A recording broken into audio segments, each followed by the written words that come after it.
Hi friends, welcome back to my channel. Vandana Raj Chauri Chaura में आप सभी का बहुत बहुत स्वागत है।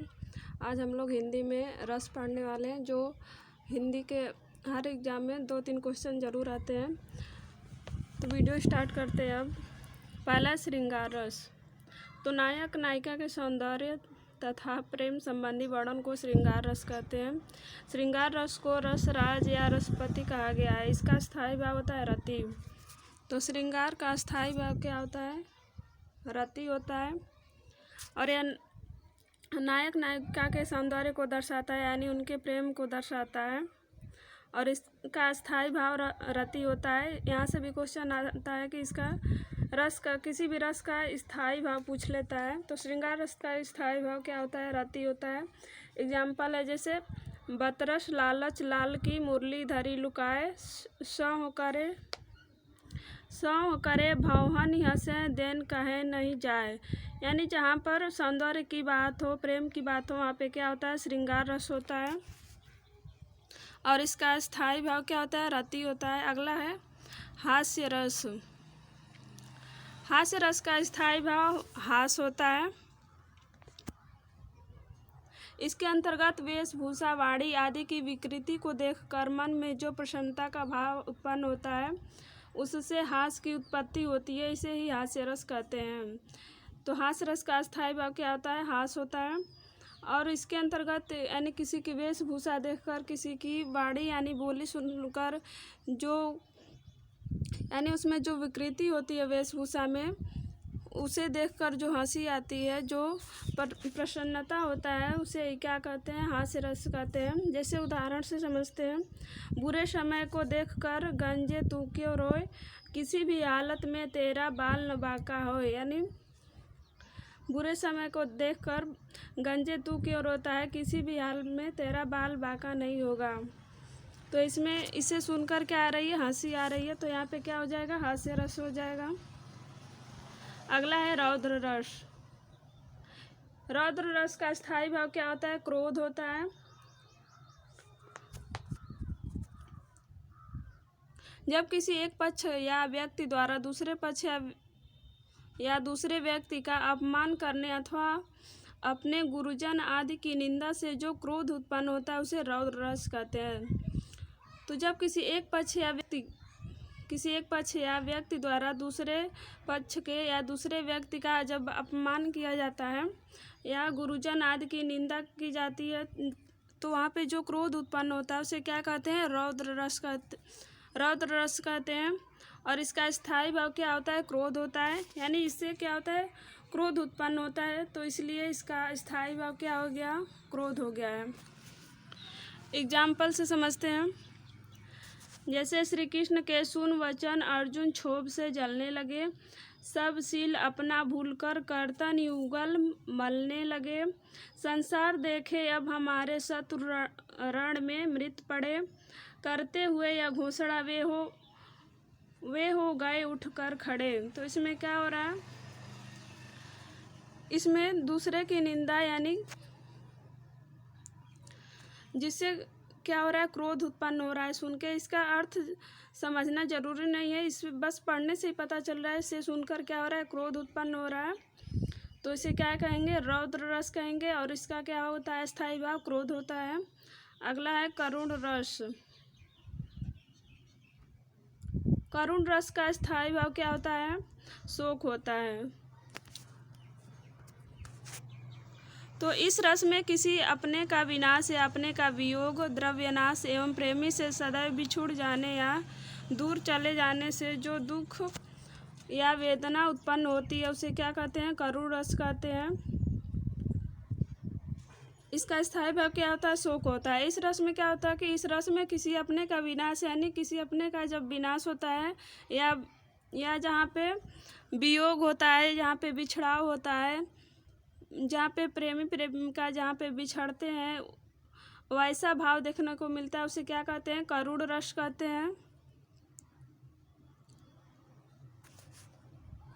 एग्जाम्पल है रही खरकती हाय शूल सी पीड़ा उर में दर्शन के, ग्लानि त्रास वेदना विमंडित साप कथावे कह न सके। यानी इससे क्या लग रहा है कि इससे लग रहा है कि वियोग हो रहा है, यानी किसी वियोग की बात हो रही है, इसमें किसी विनाश की बात हो रही है। तो क्या हो जाएगा, करुण रस हो जाएगा और इसका स्थायी भाव शोक होता है। अगला है वीर रस। इसका स्थायी भाव क्या होता है, उत्साह होता है। वीर रस का स्थायी भाव उत्साह होता है। जब किसी रचना या वाक्य आदि वीरता जैसे स्थायी भाव की उत्पत्ति होती है, जब किसी रचना या वाक्य आदि से वीरता जैसे स्थायी भाव की उत्पत्ति होती है तो उसे वीर रस कहा जाता है। इस रस के अंतर्गत जब युद्ध अथवा कठिन कार्य को करने के लिए मन में जो उत्साह की भावना विकसित होती है उसे वीर रस कहते हैं। यानी जब किसी रचना या वाक्य से जैसे वीरता का भाव उत्पन्न होता है, जैसे युद्ध में लड़ने जा रहे हैं, उसमें उत्साह की जो भावना होती है उसे क्या कहते हैं, वीर रस कहते हैं। वीर रस का स्थायी भाव उत्साह होता है। एग्जाम्पल जैसे है, बुंदेले हर बोलो के मुख हमने सुनी कहानी थी, खूब लड़ी मर्दानी हो तो झांसी वाली रानी थी। इससे क्या हो रहा है, वीरता का भाव आ रहा है, तो क्या हो जाएगा, वीर रस आ जाएगा। अगला है अद्भुत रस। अद्भुत रस, इसका स्थायी भाव क्या होता है, अद्भुत मतलब आश्चर्य, तो इसका स्थायी भाव क्या होता है, आश्चर्य होता है। जब व्यक्ति के मन में विचित्र अथवा आश्चर्यजनक वस्तुओं को देखकर जो विस्मय आदि के भाव उत्पन्न होते हैं उसे ही अद्भुत रस कहा जाता है। जब व्यक्ति के मन में विचित्र अथवा आश्चर्यजनक वस्तु देखकर यानी जब कोई विचित्र या आश्चर्यजनक या अनोखी वस्तु देखकर जो विस्मय आदि भाव उत्पन्न होते हैं उसे क्या कहते हैं, अद्भुत रस कहते हैं। और इसका स्थायी भाव आश्चर्य होता है। जैसे देख यशोदा शिशु के मुख में सकल विश्व की माया, क्षण भर को वह बनी अचेतन हिल न सकी कोमल काया। यानी जब यशोदा जी कृष्ण के मुँह में विश्व को देखी तो वह क्षण भर को वह अचेत रह गई और कुछ कह सुन नहीं सकी। तो इससे क्या हो रहा है कि वह अद्भुत हो गई, वह आश्चर्य हो गई देखकर। तो क्या हो जाएगा, यहाँ पे अद्भुत रस हो जाएगा। और इसका स्थायी भाव क्या होता है, आश्चर्य होता है। यानी जहाँ पे किसी वस्तु को देखकर आश्चर्य उत्पन्न हो वहाँ पे अद्भुत रस होगा। अगला है 7वां विभत्स रस। इसका स्थायी भाव जुगुप्सा होता है। विभत्स रस का अस्थायी भाव क्या होता है, जुगुप्सा होता है। घृणित वस्तुओं, घृणित चीज़ों या घृणित व्यक्ति को देखकर उनके संबंध में विचार करके या उनके संबंध में सुनकर मन में उत्पन्न होने वाली घृणा या ग्लानि ही विभत्स रस कहलाती है। यानी घृणित वस्तुओं को देखकर, घृणित चीज़ों को देखकर यानी घृणित व्यक्ति को देखकर उनके संबंध में विचार करके या उनके संबंध में सुनकर मन में जो घृणा या ग्लानि उत्पन्न होती है उसे विभत्स रस कहते हैं। उसका स्थायी भाव क्या होता है, जुगुप्सा होता है। जैसे आंखें निकाल उड़ जाते, क्षण भर उड़कर आ जाते, सब जीभ खींचकर कौवे चुभला चुभला कर खाते, भोजन में श्वान लगे मुर्दे थे भू पर लेटे, खा मांस चाट लेते थे चटनी शैम बहते बहते बेटे। तो इससे क्या लग रहा है, घृणा उत्पन्न हो रही है। तो ये क्या हो जाएगा, विभत्स रस हो जाएगा। और इसमें इसका स्थायी भाव क्या हो जाएगा, जुगुप्सा हो जाएगा। यानी इसे एग्जाम्पल जो दिया है इसे सुनकर क्या हो रहा है, घृणा उत्पन्न हो रही है, तो ये क्या हो जाएगा, विभत्स रस हो जाएगा। तो आप लोग चैनल को लाइक और सब्सक्राइब कर दीजिए, कमेंट ज़रूर करिएगा। आगे बढ़ते हैं। 8वां है भयानक रस। इसका स्थायी भाव क्या होता है, इसका स्थायी भाव होता है भय। जब किसी भयानक या बुरे व्यक्ति या वस्तु को देखने या उससे संबंधित वर्णन करने या किसी दुखद घटना का स्मरण करने में मन में जो व्याकुलता अर्थात परेशानी उत्पन्न होती है उसे भय रस कहते हैं। उस भय के उत्पन्न होने से जिस रस की उत्पत्ति होती है उसे भयानक रस कहते हैं। तो भयानक रस, इसका स्थायी भाव क्या होता है, भय होता है। जब किसी भयानक या बुरे व्यक्ति या वस्तु को देखने से उससे संबंधित वर्णन करने या किसी दुखद घटना को याद करने से मन में जो व्याकुलता होती है, जो परेशानी उत्पन्न होती है उसे भयानक रस कहते हैं और इसका स्थायी भाव भय होता है। तो भयानक और भय एक ही जैसे हैं तो भूलेगा भी नहीं। एग्जाम्पल है, अखिल यौवन के रंग उभार, हड्डियों के हिलाते कंकाल, कंचों के चिकने काले व्याल, केंचुली कांस सिबार। तो इससे क्या हो रहा है, इससे सुनकर दुखद घटना उत्पन्न हो रही है, दुखद जो स्मरण उत्पन्न हो रहा है। तो ऐसे एग्जाम्पल को क्या कहेंगे, भयानक रस कहेंगे। अगला है शांत रस। शांत रस, इसका स्थायी भाव निर्वेद होता है। तो शांत रस का स्थायी भाव निर्वेद होता है, यानी उदासीनता उत्पन्न होती है। तो मोक्ष और आध्यात्म की भावना से जिस रस की उत्पत्ति होती है वो शांत रस नाम देना संभव है। इस रस में तत्व ज्ञान की प्राप्ति अथवा संसार से वैराग्य होने पर, परमात्मा के वास्तविक रूप का ज्ञान होने पर मन में जो शांति मिलती है वहाँ शांत रस की उत्पत्ति होती है, जहाँ न दुख होता है न द्वेष होता है। यहाँ पे यानी जहाँ पे शांति मिलती है वही शांत रस होता है, यानी सब सुख दुख से परे होता है। तो वहाँ पे क्या होता है, शांति रस होता है, शांत रस होता है और इसका स्थायी भाव निर्वेद होता है। जैसे जब मैं था तब हरि नहीं, जब हरि मैं नाही, सब अंधियारा मिट गया, जब दीपक देखा माही। तो यहाँ पे क्या हो रही है, एकदम शांत बातें हो रही हैं, यानी इसे पढ़ने से क्या हो रहा है, शांति उत्पन्न हो रही है। तो क्या होता है, यहाँ पे शांत रस हो जाएगा और इसका स्थायी भाव निर्वेद होगा।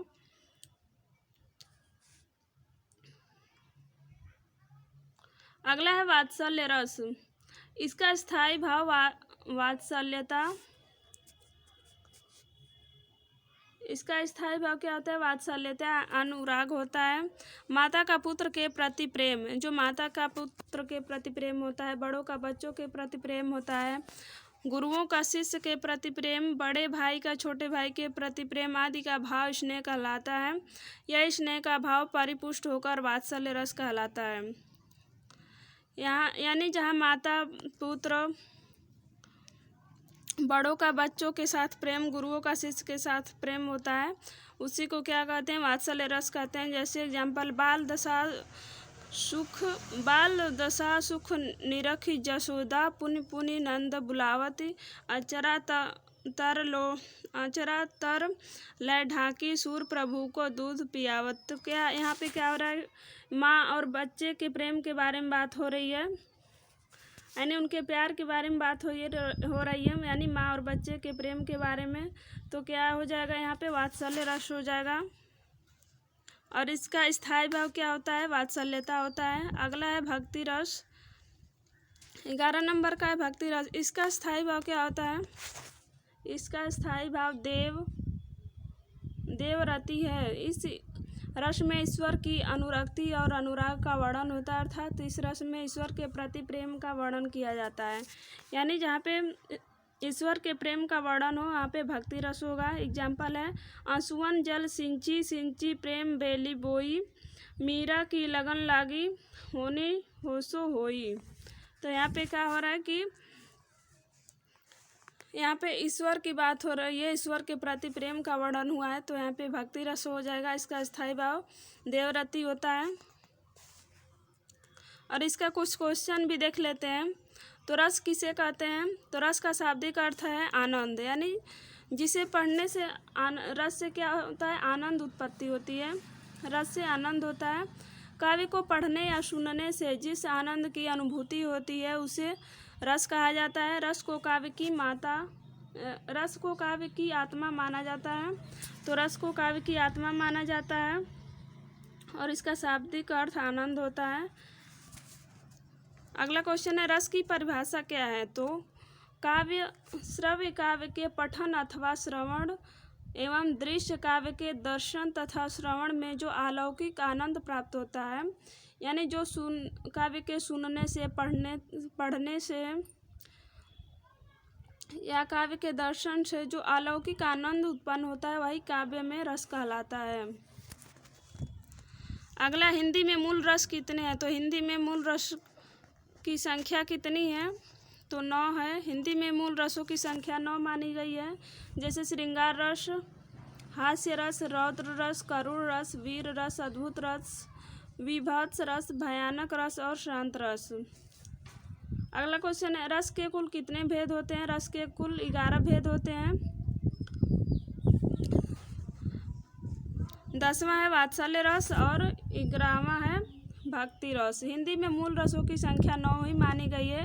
अगर एग्जाम में पूछे कि मूल रसों की संख्या कितनी होती है तो 9 होती है। भरत मुनि के बाद आचार्यों ने 2 रस, भक्ति रस और वात्सल्य रस की सूची में इस सूची में जोड़ दिए गए हैं। इस प्रकार रसों की कुल संख्या 11 हो गई है। लेकिन मूल रूप से रसों की संख्या क्या होती है? 9 होती है। तो रसों की कुल संख्या कितनी है? तो रसों की कुल संख्या 11 है। तो यहाँ पे रस के उदाहरण लिखने के लिए तो यहाँ पे श्रृंगार रस का उदाहरण है, बतरस लालच लाल की मुरली धरे, लुकाए सौह करे भौहन हंसे, दैन कहे नहीं जाए। तो यहाँ पे क्या है? श्रृंगार रस है। यह श्रृंगार रस का उदाहरण है। अगला है, बुरे समय को देखकर गंजे तू क्यों रोए, किसी भी हालत में तेरा बाल न बांका हो। तो क्या है? यहाँ पे हंसी उत्पन्न हो रही है, तो यहाँ पे हास्य रस का एग्जाम्पल है। 9 रस क्या कहलाते हैं? तो 9 रस को क्या कहते हैं? 9 रस को नवरस कहा जाता है, अर्थात जिसमें 9 रस होते हैं, जैसे श्रृंगार, हास्य, रौद्र, करुण, वीर, अद्भुत, विभत्स, भयानक और शांत रस। 9 रस में कितने रस होते हैं? 9 रस का अर्थ है 9 रस, यानी जिसमें 9 रस होते हैं, जैसे श्रृंगार, हास्य, रौद्र, करुण, वीर, अद्भुत, विभत्स, भयानक और शांत रस। काव्य में रस की परिभाषा क्या है? तो श्रव्य काव्य में पठन अथवा श्रवण एवं दृश्य काव्य के दर्शन तथा श्रवण में जो अलौकिक आनंद उत्पन्न होता है वही काव्य रस में रस कहलाते हैं। तो कैसे लगा आप लोग कमेंट करके ज़रूर बताइएगा और चैनल को लाइक और सब्सक्राइब कर दीजिए। मिलते हैं अगली वीडियो में। ओके बाय, जय हिंद।